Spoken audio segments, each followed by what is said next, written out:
Aujourd'hui, nous allons parler des axes énergétiques. Qu'est-ce que c'est ça, les axes énergétiques? Ces axes énergétiques sont des canaux qui permettent de connecter différents organes dans notre corps.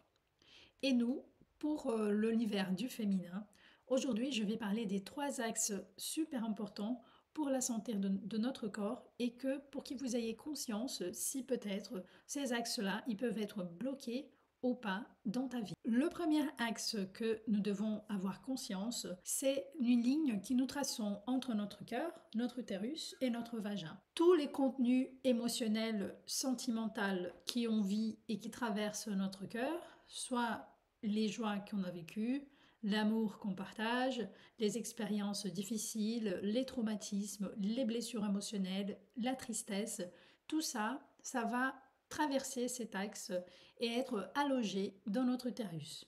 Parce que l'utérus, c'est ces grands chaudrons, ces grandes vases qui permettent d'accueillir la vie, d'accueillir tes expériences, tes mémoires. Et comment c'est il y a cette communication avec le monde externe et le monde interne. C'est par ton vagin, c'est par ton canal vaginal qui tu vas permettre de faire rentrer et de faire sortir ces mémoires, ces blessures, ces traumatismes, les choses positives également. Donc, quand on a ce canal bloqué, qu'est-ce que ça va se passer? Au niveau physique, tu peux avoir des problèmes qui vont être soit dans l'utérus, ou soit dans ton canal vaginal comme des cystites et des inflammations, des herpes. Tout dans une perception plutôt subtile, ça va être lié à un blocage émotionnel qui va te bloquer tant que l'énergie, elle passe d'une manière fluide. Et donc, si on laisse rentrer des choses qui nous nuisent par notre canal vaginal, le corps, comment il va essayer de se nettoyer et dégager les déchets? C'est par le sang menstruel. Le sang, il sort pas par le vagin. Et donc, on sait que quand le sang il part, il laisse partir aussi les déchets du corps, les déchets plutôt physiques, mais aussi les déchets émotionnels, ces blocages, tous ces vécus que tu as eu précédemment, pardon. Et dans le cycle actuel que tu vis, ça va être au nettoyage de ces expériences vécues passées également. Donc c'est pour cette raison-là que notre cycle, il est dynamique, qu'il change au cours de notre vie. On n'a jamais, ça n'existe pas une femme qui va avoir un cycle parfait de 28 jours pendant toute sa vie fertile. Notre cycle, il change en fonction de ces relations qu'on a avec notre émotion, avec notre personnalité, avec notre vécu, avec nos croyances. Donc c'est extrêmement complexe de mettre la femme dans une case et dire qui tu es, que tu vas être comme ça toute ta vie. Parce que ce n'est pas possible. Donc la sagesse qui vient derrière ton sang menstruel, c'est celle-là. Donc c'est pour ça que c'est important de faire un suivi de ton cycle, d'analyser ces phases que tu traverses tous les mois pour savoir comment tu étais émotionnellement, qu'est-ce que tu as vécu dans ta vie qui a pu peut-être bouleverser, et que parfois ton corps, soit tes saignements vont être plus abondants, la couleur de ton sang il va changer, ou aussi tu peux avoir des règles en retard, en avance, et donc ça dérègle ton cycle parce que le principe de la vie, c'est l'harmonie et l'équilibre. Donc ton corps, il va aller toujours vers la santé, vers le bien-être. Et il va essayer de faire ce qu'il peut pour débloquer ces canaux également. Et nous, comment on peut aider notre corps à se débarrasser de ces déchets? On peut utiliser une technique ancestrale que nos ancêtres femmes, elles utilisaient dans plusieurs civilisations, en Chine, en Afrique, en Amérique latine, en Europe, je ne sais pas, mais sont les fameux Ioni Eggs. Donc ces petits œufs faits de cristal, ils peuvent avoir des quartz rose, des quartz vert, bleu, de cristal tout simplement, qui on va insérer dans notre canal vaginal pour permettre à notre corps aussi de se libérer énergétiquement. Donc, si tu aimes la lithothérapie, si tu as déjà entendu parler des Yoni Eggs, je t'invite à le faire parce que plus que de faire ce travail de nettoyage par les cristals, On peut aussi travailler les muscles de notre vagin avec notre petite copine, les Yoni Eggs. Donc, je t'invite à expérimenter tout ça. On a conscience, bien sûr, que c'est important d'acheter des vrais cristals. Et pour le savoir, il faut toujours le toucher. Et si tu sens qu'un cristal, il est froid, bon, c'est un cristal. S'il n'est pas froid, c'est la résine. Et un cristal, il ne va jamais être parfait, limpide. Il va avoir toujours des petites fissures. Je ne sais pas si vous arrivez à voir. Je ne sais pas si j'arrive, non. Je n'arrive pas trop. Donc il aura toujours des fissures, un peu de différence de couleur, et ça sera jamais parfaitement la même couleur. Ok. Donc ça c'est une technique, une façon de nettoyer ces premiers axes qu'on vient de découvrir. Et le deuxième axe de notre corps, il va connecter quoi? Il va connecter nos ovaires, notre utérus et nos seins. Les sémences ovariennes, ces petits ovules, pardon, elles ont un super pouvoir de créativité. Nos ovaires, c'est l'espace où la créativité, elle prend sa puissance, qu'elle souhaite pour nous, qu'elle grandisse. Et donc, comme dans notre corps, quand on arrive dans la phase du pic ovulatoire, qui notre follicule, il va expulser cet ovule, il va partir dans la trompe et va partir en direction de l'utérus. Et donc l'utérus, il est cet espace, cet endroit qui va être la maison de ces idées que tu vas voir, de ces idées des génies. Donc on n'accouche pas que des enfants, mais on accouche aussi de nos rêves, de nos envies, de nos projets, de nos créations. Et donc l'utérus, ça va être cet espace qui va permettre de nourrir et de faire grandir ces idées, qui va donner tout le potentiel pour que cette graine, elle puisse être en bonne forme, en bonne santé, pour qu'elle sorte vers la matière. Et donc, il va être aussi l'endroit où on va héberger, on va attendre qu'il soit assez gros, assez costaud pour pouvoir s'y manifester comme un bébé projet, comme un bébé idée, comme un bébé vrai bébé. Et donc l'utérus, ça va être cette première maison, ce premier petit cocoon, cet espace, cette maison sacrée. Et une fois que ces projets, ces idées ou cet enfant, il est sorti, on va avoir besoin aussi de continuer à le nourrir. Et donc c'est là où ça joue le rôle de nos seins, nos seins.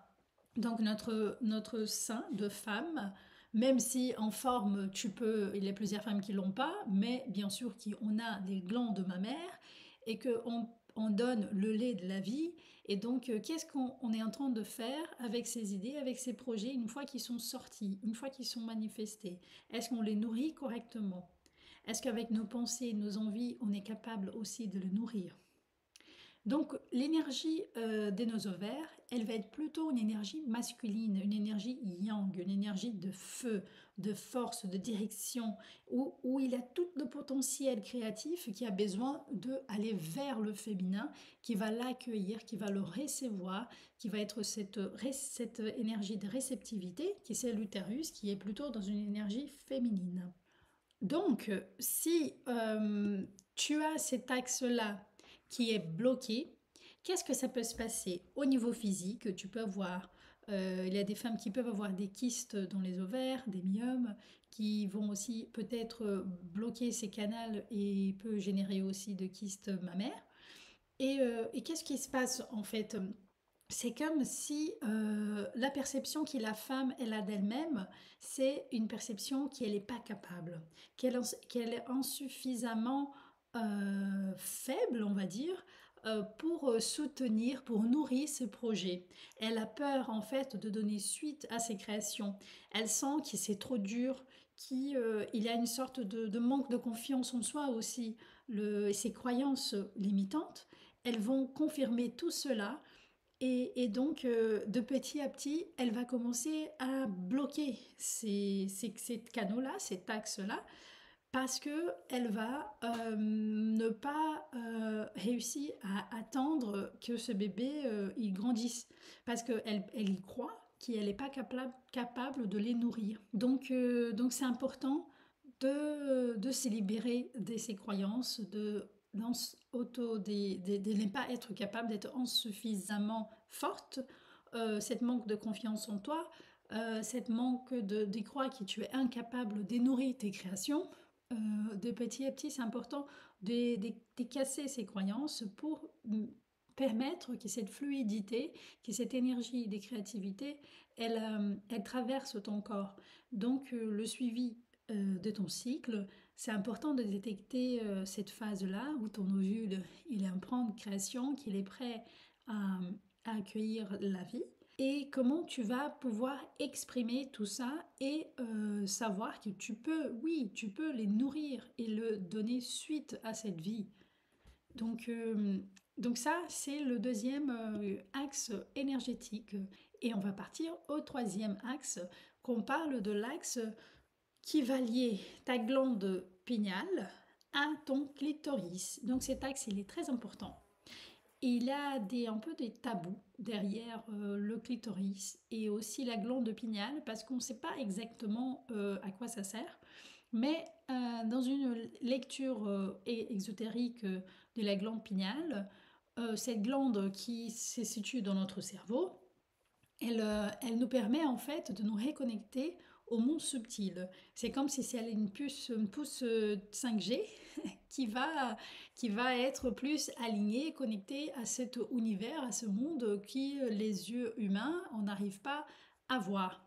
Donc, quand on parle de l'intuition féminine, tu sais, quand tu as cette intuition, cette chose que tu sais quoi faire, mais tu ne sais pas exactement t'exprimer, de savoir à un niveau rationnel, de dire d'où ça vient, bah, c'est cette connexion-là. Et quand ce canal il est bloqué, c'est parce que la femme, on sait que la sexualité, il y a beaucoup de tabous derrière le sexe et surtout le corps de la femme. Et donc, tu ne veux pas avoir une relation assez constructive et assez du plaisir. Donc, c'est comme si le plaisir de ta vie, qui peut venir par le sexe, par la relation sexuelle, par le toucher de ton corps, de ces plaisirs, qui peut être bloqué. Donc, si tu as des difficultés, tu trouves que c'est peut-être honteux de la sexualité, que tu as honte de ton corps, que tu ne touches pas ton clitoris, parce que quand même le clitoris, c'est le seul organe dans le corps qui est fait que pour le plaisir. Donc il y a quand même quelque chose. Donc cette énergie, cette grande architecte qui a créé, qui a généré la vie humaine, il avait quand même une raison de créer un organe qui permet que à la femme d'avoir du plaisir, des orgasmes. Et donc, si tu as des difficultés à atteindre cet orgasme qui te permet de jaillir de vie, c'est parce que cette connexion, ce canal, il y a des blocages. Donc les blocages, elles peuvent venir de plusieurs endroits. Donc c'est à toi de détecter de petit à petit d'où viennent ces blocages de ton enfance, de ton vécu, des expériences. Parfois malheureusement encore, il y a des femmes qui ont subi des abus. Et donc tout ça, ça peut bloquer ce canal. Et donc quand on parle aussi de cette puissance de vie, de cet espace de créativité, qu'est-ce qui se passe en fait? C'est quand on atteint l'orgasme, ça nous génère du bien-être. Notre cerveau, il est capable de relaxer et de prendre du plaisir et voir les choses avec plus de clarté et plus dans la globalité. C'est comme si un univers de solutions arrive. Et qu'est-ce que ça va se passer quand c'est bloqué? Donc nous, on va percevoir les difficultés avec comme un gros fardeau. On va pas avoir la compétence de résoudre de problèmes quotidiens de notre vie, des défis et tout. On va être figé dans une limitation, dans une perception qu'il a que c'est la seule solution qu'on peut avoir. Parce que tu ne permets pas de voir cette fluidité, de cet orgasme, de ce plaisir et trouver des solutions créatives à des problèmes. Donc, travailler ce canal, travailler le plaisir, c'est aussi permettre de donner suite à cette création que tu es en train de faire avec joie, avec plaisir. Donc cette canal-là, il va aussi beaucoup parler de la relation intime qu'on construit avec nous-mêmes, avec nos talents, avec nos envies, avec comment la vie elle est aujourd'hui. Est-ce que je prends du plaisir dans la vie? Est-ce que je me permets de voir ma sexualité comme quelque chose de libre? Est-ce que je suis libre dans ma sexualité? Est-ce que je suis OK avec mon corps? Est-ce que je me sens belle? Parce que toute cette construction que la société fait autour de la femme, avec cette image de ce qui est la sexualité, avec cette image de qu'est-ce que c'est beau, ben nous, les femmes, si on ne correspond pas à ce projet qui nuit notre corps, qui est aussi parfois difficile de supporter, ben on va regarder l'extérieur et se dire, bah c'est ça en fait la perception de qu'est-ce que c'est beau. Mais non, et cette perception de qu'est-ce que c'est beau pour toi, c'est une relation intime aussi que tu vas construire avec ta sexualité. Si tu as cet organe, le clitoris, profite de cet espace, va aller le chercher, va commencer à construire cette relation intime avec la sexualité et la femme sensuelle en toi. Donc un moment pour qui tu es plus ouverte à être en contact avec, où ces canaux il est plus ouvert, c'est quand on est en train d'ovuler. Parce que quand on est en train d'ovuler et qu'on est en train de s'aimer les graines, qu'est-ce qui se passe? On devient, avec notre libido, elle va augmenter un petit peu plus. Et aussi, on va se sentir plus sensuelle, plus belle, on va avoir plus envie de se toucher, de se connecter avec cette sensualité et qui doit occuper plutôt une place de respect et sacré. Et donc à ce moment-là, on va être dans la femme être. Donc la femme être, elle sait qui elle est. Elle sait où est sa place. Elle occupe sa place dans sa vie. Elle crée des limites dans son territoire et elle prend du plaisir. Et elle est una en elle-même. Et donc, nettoyer cette canal, ça va te permettre de plus en plus de devenir la femme que tu mérites d'être, de exprimer les vertus du féminin d'une façon qui te fera du bien. Parce que c'est ça, au final, que la nature, qui la vie, elle attend de la femme. C'est qu'elle puisse exprimer les vertus de ce féminin, mais que aujourd'hui on ne sait pas trop. Qu'est-ce que c'est l'image du féminin? Si je demande, si tu vas dans la rue, tu fais une enquête, demander qu'est-ce que c'est être une femme, elles vont dire plusieurs choses parce que chaque personne va avoir une relation avec cet archétype de la femme différemment. Et quand on commence à traverser le chemin de la femme cyclique, on va aussi faire face à cet espace qui est beaucoup négligé dans notre société et nous-mêmes, les femmes qu'on a oubliées, les femmes modernes, on a plus cette relation avec cet espace de cette puissance créative qui habite notre ventre et que quand on commence à habiter cet espace, parfois, il est un peu sale. C'est comme une maison qui on a oublié pendant des années, qui a plein de poussière, qui a plein de choses, et qui les meubles, qui n'a pas assez de meubles, qui n'a pas assez de lumière. Donc, l'invitation qu'on fait dans ce chemin de la femme Una, c'est de te permettre de nettoyer ces portails du ventre, qui, on a vu ces trois axes, qu'il y a plusieurs organes qui, bien sûr, qui ont une fonction physiologique, rationnelle, qui la santé, qui la médecine, elle fait son travail très bien pour nous aider à avoir une bonne santé, mais qui a aussi ses limites, qui ne sait pas trop les origines des maladies. Et donc, quand on commence à s'inviter à percevoir notre corps d'une façon plutôt subtile au niveau énergétique, on peut aussi avoir des résultats. On peut dire, ah oui, on est folle de juste prendre en ovule un cristal et mettre dans notre canal vaginal et on va y croire que ça va se guérir. Ben, je t'invite à le faire doucement. Je t'invite à aller utiliser cette intuition que tu sais que tu l'as. Je suis sûre que tu as une envie de créer quelque chose, une envie de construire un projet familial ou un projet, peu importe, des projets. C'est ça la nature de la femme. Et quand on fait une rencontre avec l'énergie masculine, quoi qu'il en soit, ton orientation sexuelle, si c'est vers une femme, vers un homme, ou qui était tout bien toute seule, mais on a besoin de cette complémentarité. Les énergies masculines et féminines, elles habitent en toi aussi. Donc tout ce chemin-là, ça va te permettre de réoccuper ta place dans ton trône qui est ton portail du ventre. Cet espace, c'est la vraie maison de la femme.